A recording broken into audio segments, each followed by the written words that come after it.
Well, let me just show you a couple of slides here, Tom. I'll give you an idea of the stuff that we're going to be doing. We specialize in hybrid koi ponds, and that's why I think if we do the feature up front, we can have more koi involved, so it can be interactive with all the guests that come through. If we do it out on the other part of the course, koi won't be one of our main focal points. Of course, we're going to have a waterfall on our feature, and I know there's no endemic rock to Savannah, but we're going to be using some stone in there, quite a bit of stone actually, and once we're finished, then all the landscaping will help to tone it down a little bit. Of course, we'll have room for aquatic plants, which is always awesome, and I think we have Charleston Aquatics is going to donate all of the plants for it. I believe they're going to donate the fish to the project as well. So, the pond will probably be 3 or 4 foot deep, and I know that's not going to be a problem in either the location that we picked out. Here's something we did at the University of Redlands. There's just some paths. There's a lot of lines in this feature. It kind of showcases some stuff we have there. This one has a 50-foot stream. Here's a private residence we did in Redlands. This is that snow I was telling you about we just had a few weeks ago. I think this is a 4-foot deep feature that showcases a lot of koi. Here's something we did at Doc Johnson's in Georgia with some other contractors. This is a large feature with step across right here. And you can see there's a couple guys right here, so you can see the scale of the project.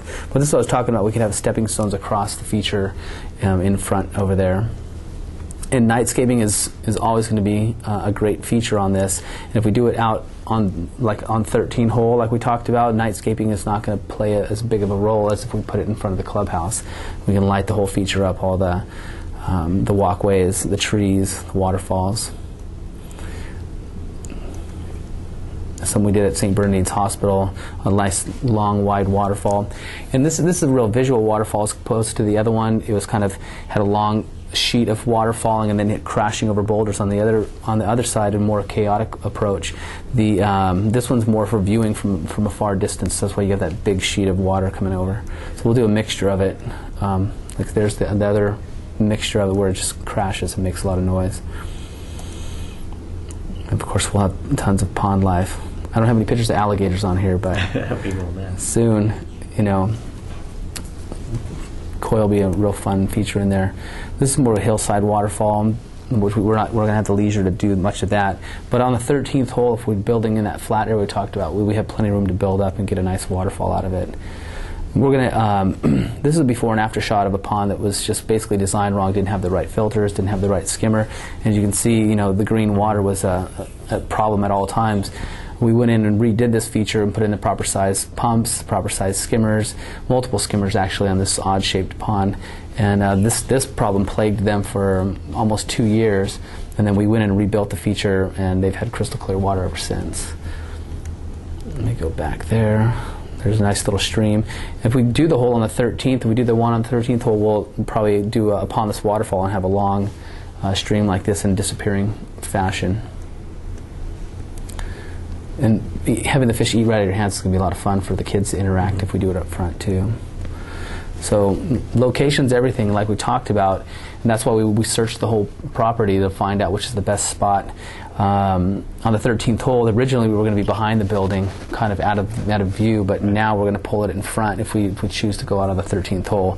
So all the traffic would be able to enjoy it as well.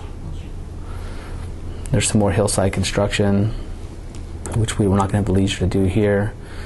But we can use big equipment like this. Here's a typical construction that's very safe. So even if we're in the front, if Mark's concerned about kids falling in or anything, it's a very safe construction where you can just actually walk right out of it because it'll all be done in shelves. So once again, heavy equipment if needed. We'll probably want to set some large boulders, so we'll need some kind of large backhoe to help us with that.